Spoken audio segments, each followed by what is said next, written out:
Bismillahir-Rahmanir-Rahim. La hawla wa la quwwata illa billahi al-aliyyil azim. Wa sallallahu ala Muhammadin wa alihi at-tayyibin at-tahirin al-ma'sumin al-muntakhabin al-muntajabin al-mazlumin. Bismillahir-Rahmanir-Rahim. Allahumma kulli waliyyika al-Hujjat ibn al-Hasan. Salawatuka alayhi wa ala abai. Fi hadhihi as-saati wa fi kulli sa'a. وليا وحافظا وقائدا وناصرا ودليلا وعينا حتى تسكنه أرضك توا وتمتعه فيها طويلا. عليكم السلام ورحمة الله. قال النبي صلى الله عليه وآله وسلم: علي مع الحق والحق مع علي والحق يدور حيثما دار علي. صلوات بر محمد وآل محمد.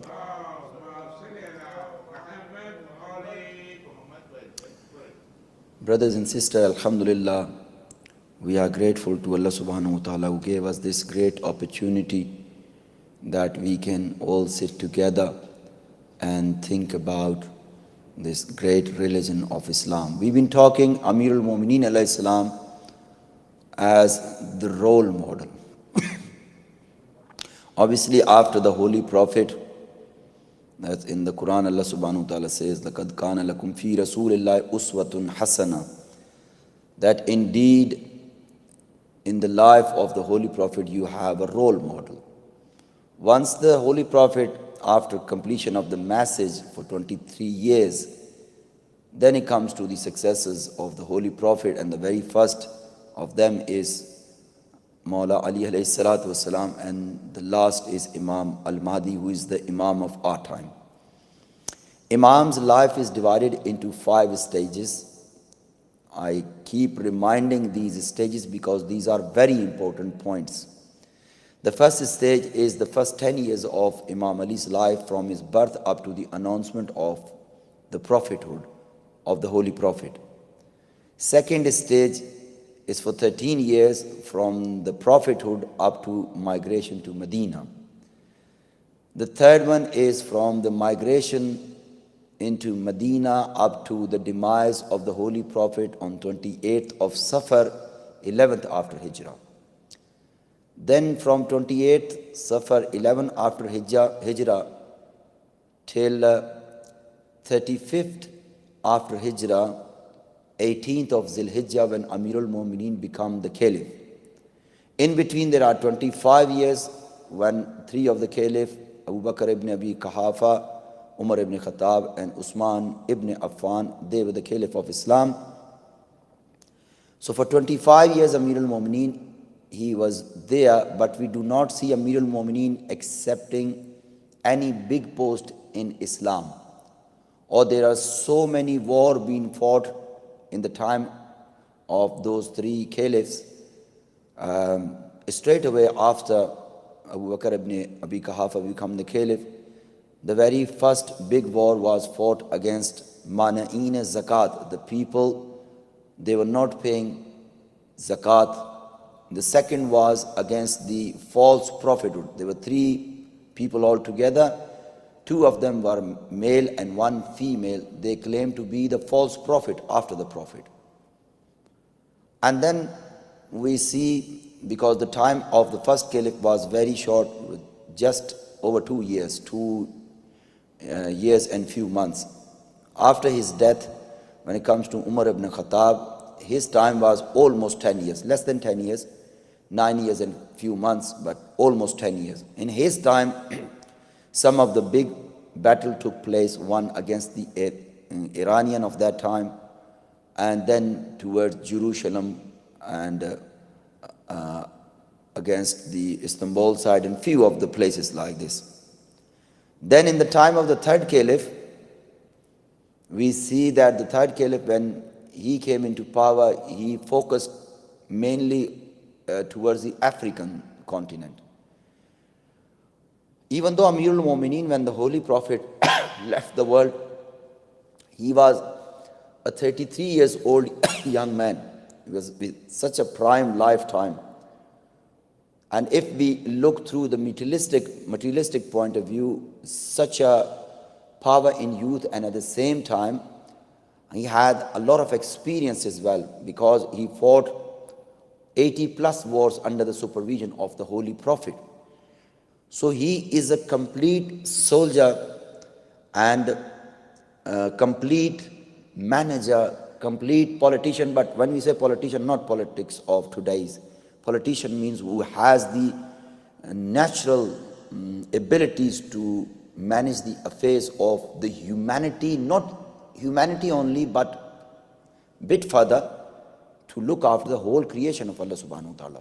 Because we see in the life of Amir al-Mu'mineen al-Islam, when he did talk to few of the animals. For example, when he was giving khutbah in the time of his khilafah, a snake, a big huge serpent, came into the masjid, and everybody tried to run away, and Amir al-Mu'mineen said, don't you run away, he is coming to talk to me.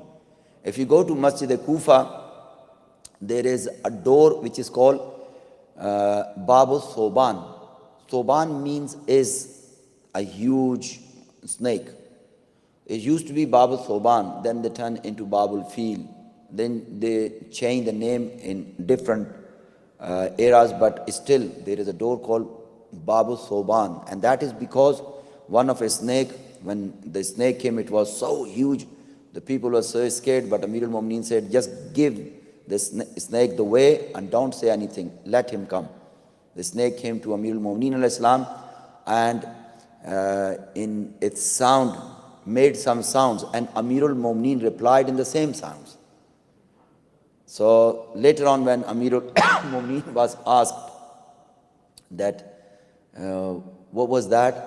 And then he said that he was one of a jinn, and jinn can take a shape of anything, because if they do not take the shape, then we are not able to see them. So he took a shape of a serpent, snake, or a big huge monster snake, and he was asking few of the things. Because when we read the ziyarah of Imam Zaman alayhi salam, we say, Assalamu alayka ya Imam al-Inse wal Jan, that you are the Imam of the humans and the jinns. So when it comes to Amir al-Mu'mineen, then we see, even though in 25 years of the Caliph's time, there was such opportunity for a personality like Amir al-Mu'mineen al-Islam to fight against, but Amir al-Mu'mineen did not participate in any of them. You look into the history, you will not find even a single battle. Yes, Amir al-Mu'mineen, he was advising to the Caliph how to fight these wars once they started, because then it coming to the neck of the Islam. To save Islam, Amir al-Mu'mineen gave so many advices. But when to fight for nothing, this was not the way of the Holy Prophet, and this was not the way of Amir al-Mu'mineen. The Holy Prophet in his time, he used to send delegation or messenger, like he sent to the Caesar of that time, like he sent to the king of Iran of that time. I think it was Khusro Parvez. So he sent to him, and he sent to the African countries to invite them. And his invitation was beautiful. He said that you are the king. If you accept the kingdom of Allah subhanahu wa ta'ala and become Muslim, this worldly kingdom belongs to you. This will be for you, and you will be king in the hereafter. Such an invitation. But we see in the time of Caliph, this thing was totally changed. Especially in the third Caliph's time, the Muslims, they were attacking outside their realm without sending any proper message. The only message they used to send, when they used to reach that country or city or town, they said, we are Muslim, you have to become Muslim, or you have to give tax, or if you can't do both of the things, the third thing is that you become a slave. This is not the way of Islam. So Amir al-Mu'mineen, we do not see him. Okay. So when Amir al-Mu'mineen become Caliph, we have alhamdulillah good 22 minutes, and we try to cover this, and we bring up to the shahadat of Amir al-Mu'mineen, the martyrdom of Amir al-Mu'mineen. And inshallah,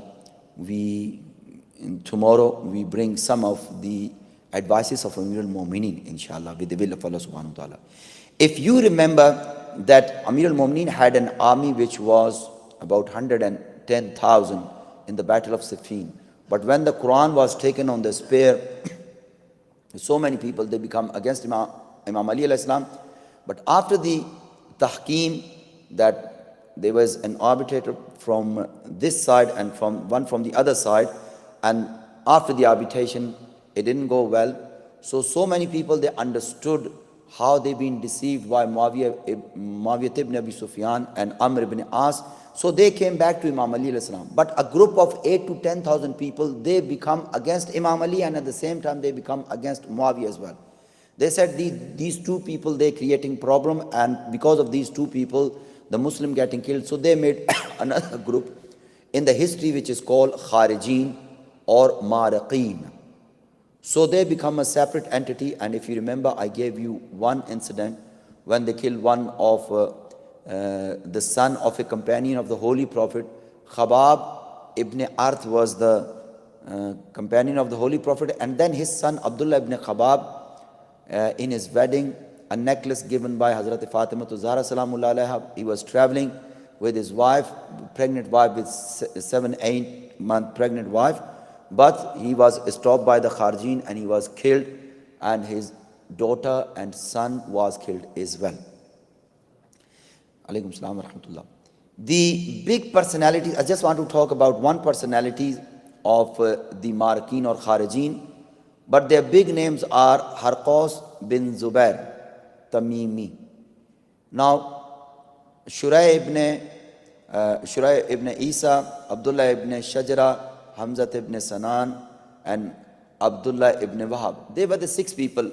But mainly I want to talk about just one person, and that is Harqus bin Zubair. I just want to give 2 of the incident to understand the mentality of this person. Now this person later on become the first leader of Kharijin. He is known by the name of Zuz Sudayya. Zuz Sudayya, as inshallah Mazra with my sisters and daughters, that this was a man, but he had a body shape like a woman. That's why he's called. So this is the name given to this person. But we will call him Harqus ibn Zubair. Now this person, we see him in the history few times in the time of the Holy Prophet. Now the first one. In the battle of Khaybar, when the Muslim won the battle, and the Holy Prophet, he took all the war booty and he was distributing among the Muslims. And obviously the Holy Prophet, when he was distributing with such a justice, nobody was able to do that. Because the way the Holy Prophet, he was distributing among the people according to their right. But this Harqus ibn Zubair, who is known as Dhusidiyya later on, this person, he came and with such a bold voice and very loud voice, he said, Ya Rasulullah, you are not doing justice to us. You giving your relatives and friends more money and more wealth than to us. Saying something like this to the Holy Prophet. Or for example, if a person who is leading the prayer and another person comes and says, you are not even an adil, how could you lead prayer? It's going to be hard for that person to stand there for. Now saying this thing against the Holy Prophet, that Ya Rasulullah means that he is Muslim. Ya Rasulullah, you are not distributing according to the justice. Do justice. And the Holy Prophet becomes so angry. He said, if I don't do justice, then who will do justice? Second time we see this person, this is in the time of the Holy Prophet, when Holy Prophet said few of the ahadith. The Holy Prophet was in the mosque of Nabawiyah and with his companion, and everybody was sitting in a circle. The Holy Prophet was sitting in the circle as well, and they were learning from the Holy Prophet. This Harqus bin Zubair, he entered into the masjid from the main door. He entered into the main door. That's a nice example. Now, Brother Amir came, then Brother Fazil Abbas came. So even though they know that I'm just learning something here, but because there's a person is speaking, so they said that we should at least make a gesture of salam. But if the Holy Prophet is there, and a person enter into the mosque, what is the first duty? To go into the presence of the Holy Prophet. When you go into the Masjid-e-Ali now, after 1400 years of the demise of the Holy Prophet, when you enter into the mosque, it's been commanded by the Masumeen that when you go to the mosque, that you say 2 rakat tahiyyatul masjid. But before that, if it's possible, because nowadays there are too many people, but if it's possible for you, first do and say salam to the Holy Prophet, and then carry on with your other worship or whatever you want to do. Now this person, imagine the Holy Prophet is sitting on the pulpit or in a circle. This person enters into the Masjid hall in Masjid-e-Ali, and he didn't pay any attention towards the Holy Prophet, like Holy Prophet is not even sitting there. Will his prayer be accepted? So he comes inside, straight away goes slightly inner part of, or the side part of the masjid, and he starts saying the prayer. When he entered, the Holy Prophet was looking towards the door. Wherever he was going, the Holy Prophet was following him. Because the Holy Prophet knew from Allah subhanahu wa ta'ala. This person, when he came and he started saying his prayer, as soon he finished 2 of the rakat, the Holy Prophet called him. He said, Hamza, Harkus, come here. He came and he said, Harkus, tell me the truth. When you entered into the room, what was in your heart? I say it, you just say yes or no. Holy Prophet didn't ask him. So Holy Prophet looked into his soul. He said, I will tell you that what was in your heart, you say yes or no.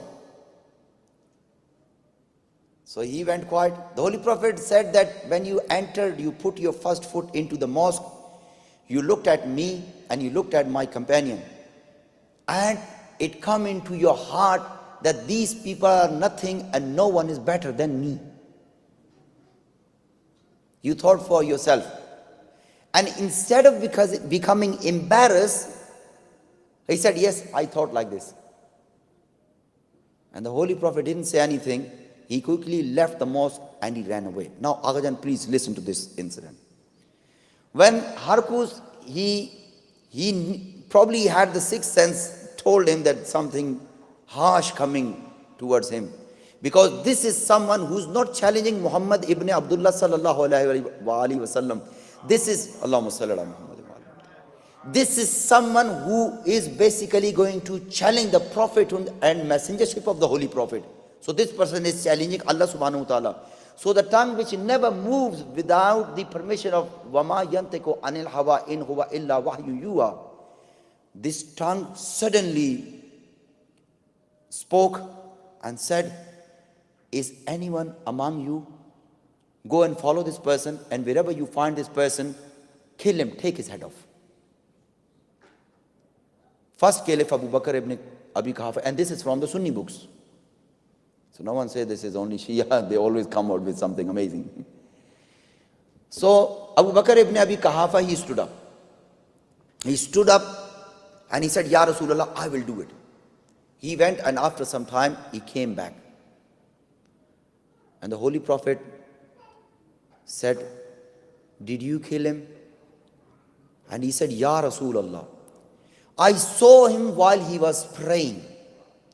The way he was standing in the prayer and the way he was doing the ruku and sujood, I never saw a person with such a khushu and khuzu. The Holy Prophet didn't pay any attention. Agajan, if it's not in the history, come to me, I'll show you. The Holy Prophet said, is there anyone who's going to kill him? Umar ibn Khattab, he stood up. He said, Ya Rasulullah, I will do it. He took his sword out and he asked him, where is he? He told him that few hundred yards away under the tree he is praying. He ran towards him and he went there. And after a while he came back. The Holy Prophet said, have you killed him? And he replied, Ya Rasulullah, what Abu Bakr described about his prayer, I've seen him, the way his prayer, that is more than what Abu Bakr explained. Agajan Imam Zainul Abidin al-Islam says, when you want to have a relation with someone, don't look at their prayers and fasting and reading Quran. Don't get deceived. Don't get deceived with these few sentences from the Quran. Someone is saying something from the Quran, so this person definitely be a religious person. I was watching Ikrar Shah. Who is Ikrar Shah? Saryam wala kya naam hai uska pura? Ikrar al-Rasan, Sayyid Ikrar al-Rasan. I was watching his program. There was a Sayyid young boy. He had a 2-year-old daughter. She had heart problem. And he took to Pir Shuf Shuf Sahib. And he said, don't give her any medicine and bring her here, keep her bringing, pay this much in Nazrana and she'll be fine. So end of the day, the daughter died. But my point is, why we are so simple? Now this young man, probably in his mid-20s or late 20s, he was Sayyid as well. And Pir Shuf Shuf Sahib, God knows what he is, Allah knows, I don't know him. He said that I only got deceived because I thought he is Sayyid as well, and Sayyid, he will not deceive me. Only blame yourself. When Allah subhanahu wa ta'ala gave you the intellect to look into the deep matters, when Allah subhanahu wa ta'ala says, listen to Quran and follow the Quran, alaykum salam wa rahmatullah. Again, we have absolutely no connection with Quran and we don't listen to Aimmas. We ask other people. Yes, you must ask the experts. But if experts, if they are not pious people, then their expertise will no help for me. Imam Zainul Abidin al-Islam says, if someone come to ask your daughter's hand, don't give your hand like this. If you see a big sign of sajda on the person's forehead, don't get deceived. Now this is going to go too long. I've got 10 minutes. Say Salawat, please. So these two personalities came back and they said, Ya Rasulullah, the way we saw him saying the prayer, we wouldn't dare to kill him. Nobody will be able to kill him. At the same time, Amir al-Mu'mineen entered into the mosque. He said, Assalamu alaikum, Ya Rasulullah. And he said, Ya Rasulullah, I see some worry on your face. And Imam Ali alayhi salam was told by the Prophet the whole story very quickly. That Dhul Sidiyah came here, Harkus ibn Zubair. The Holy Prophet knew this. He said, he came here and I wonder if someone can kill him. Amir al-Mu'mineen didn't even ask that where is he. He quickly took out the sword and he ran. When he ran there, somebody told him that two of the personalities, Abu Bakr ibn Abi Quhafa and Umar, came to kill you.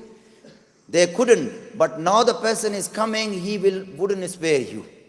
So he ran away. When Amir al-Mu'mineen reached that point, he was not there. And Imam Ali al-Islam came with the open sword and he said, Ya Rasulullah, this might be the taqdeer of Allah, he was not there. And the Holy Prophet said, Ya Ali, I knew it. If this person would have been killed today, there will be no fitna left up to the day of judgment.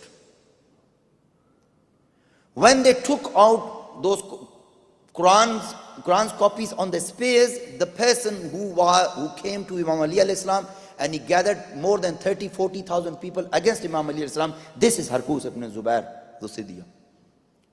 End of the day, they were a group of between 8 to 10,000 because rest of the people, after the arguments of Amir al-Mu'mineen, they came back.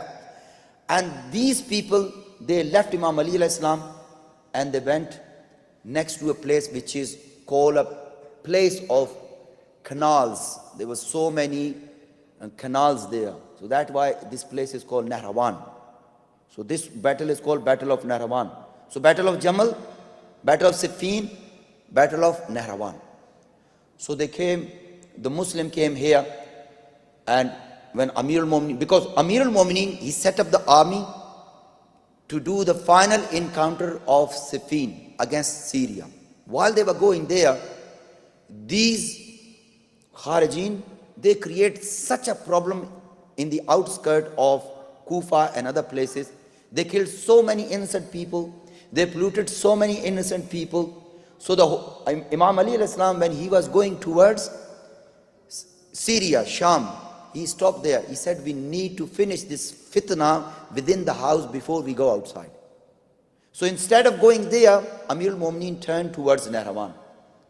So Amir al-Mu'mineen's army came there, and Amir al-Mu'mineen said that first we need to talk to them. Amir al-Mu'mineen himself went there and talked to them. First he sent Sasa ibn Sohan, one of a great orator of the time of Imam Ali. He was such an orator, Imam Ali al-Islam used to ask him to speak before me. Sasa ibn Sohan. And when Amir al-Mu'mineen became Caliph, he said, the Khilafah becomes so beautiful because of Ali ibn Abi Talib. And there were only 3 people on the grave of Imam Ali al-Islam. Only 3 people. Imam Hassan, Imam Hussain, and Sasa ibn Sohan was the 3rd person. So Sasa ibn Sohan, he was sent to first, but they denied him. Then Abdullah ibn Abbas, another great orator in the time of the Holy Imam al-Islam, he was sent there. He was denied. And then Amir al-Mu'mineen, he went there and he explained them. He said, what you have done, that was wrong. What you are going to do, that is more wrong. So I invite you back towards the religion of Allah subhanahu wa ta'ala. These people, they didn't have anything to say before Imam Ali al-Islam. They were reading only one part of a little ayah. Inil hukmu illa lillah. There is no command of anyone but Allah's. Amir al-Mu'mineen said, this is the true kalima. This is the true statement, true sentence. But someone is going to come and execute the command of Allah subhanahu wa ta'ala. And that is the Amir made by the Holy Prophet. And Alhamdulillah, I am the one who is made by the Holy Prophet with the command of Allah subhanahu wa ta'ala. But they did not accept. So Amir al-Mu'mineen came back and he told his army. Now here we see this figure is coming from Amir al-Mu'mineen al-Islam. Amir al-Mu'mineen al-Islam said, they are just over 8,000. I guarantee you, you will kill their 8,000 and will only be 8 people left from Nahrawan, from the Kharijin. And your less than 8 people will be killed. The battle took place and the Muslim army, they killed them. Only 8 people left. One of them was Abdul Rahman ibn Muljim Muradi. He was one of the soldiers. We just talk about 3-4 minutes left. We talk about this person, and tomorrow inshallah we'll talk about how they plot and who was included in the plot of Amir al-Mu'mineen al-Islam, and then how they killed Amir al-Mu'mineen al-Islam. This Abdul Rahman ibn Muljam Muradi, this person, he was one of the soldiers in the army of Amir al-Mu'mineen al-Islam. He was performing Wadu. Amir al-Mu'mineen al-Islam, obviously there were more than 100,000 people in Siffin. He was with Amir al-Mu'mineen in Siffin. So Amir al-Mu'mineen passed him. While Amir al-Mu'mineen was passing him, Amir al-Mu'mineen looked at him and then at his sword. He was performing Wadu. And he said, what is your name? And he said, Abdul Rahman. Then Imam Ali alayhi salam said, what is your father's name? And he said, Muljim.